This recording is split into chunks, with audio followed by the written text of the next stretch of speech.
দর্শক স্বাগত জানাই সময়ের কণ্ঠস্বর থেকে।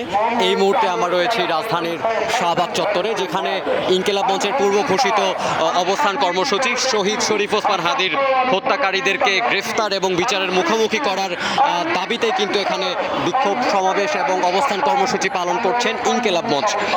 তা শহীদ, আপনারা জানেন যে শহীদ ওসমান হাদিকে গত 12 ডিসেম্বর জুমার নামাজের পরপরই রাজধানীর কালভার্ট এলাকায় তাকে সন্ত্রাসীরা গুলি করে পালিয়ে যায় মোটর সাইকেলে করে, এবং 18 ডিসেম্বর শরীফ ওসমান হাদি মৃত্যুবরণ করেন। কিন্তু শরীফ ওসমান হাদির গুলি করার আজকে 14তম দিন চলছে, এবং এর 14তম দিনেও কিন্তু হাদির হত্যাকারীদেরকে গ্রেফতার করা হয়নি, এবং এই গ্রেফতারের দাবিতেই কিন্তু ইনকিলাব মঞ্চ আজকের এই বিক্ষোভ এবং অবস্থান কর্মসূচি পালন করছে।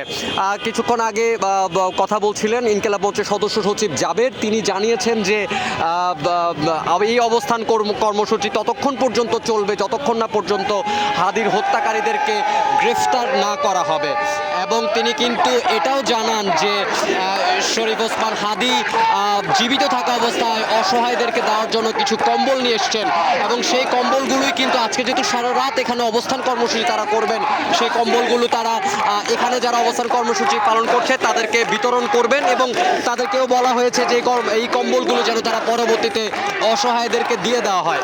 এবং এখানে কিন্তু বিভিন্ন শ্রেণী পেশার মানুষ এখানে কিন্তু উপস্থিত হয়েছে, এবং জুমার নামাজের পরপর থেকে কিন্তু শাহবাগ চত্বরের যে গাড়ি চলাচল সেটি বন্ধ রয়েছে ইনকিলাব মঞ্চের অবস্থান কর্মসূচির কারণে। এবং ইনকিলাব মঞ্চের থেকে জানানো হয়েছে অবস্থান কর্মসূচি ততক্ষণ পর্যন্ত চলবে যতক্ষণ না পর্যন্ত হাদির হত্যাকারীদেরকে গ্রেফতার করা হয়। এবং ইনকিলাব মঞ্চের সদস্য সচিব জাবের বলেছেন কিন্তু যে যারা মেয়েরা আছেন তারা চাইলে যদি বাসায় যাওয়ার জন্য প্রয়োজন হয় আপনারা চাইলে চলে যেতে পারেন, কিন্তু এখানকার যেসব নারী সদস্যরা এখানে অবস্থান কর্মসূচি করছে তারা কিন্তু এখান থেকে চলে যেতে অসম্মতি প্রকাশ করেছেন। দর্শক, এই ছিল আমার কাছে শাহবাগ চত্বর থেকে সরাসরি।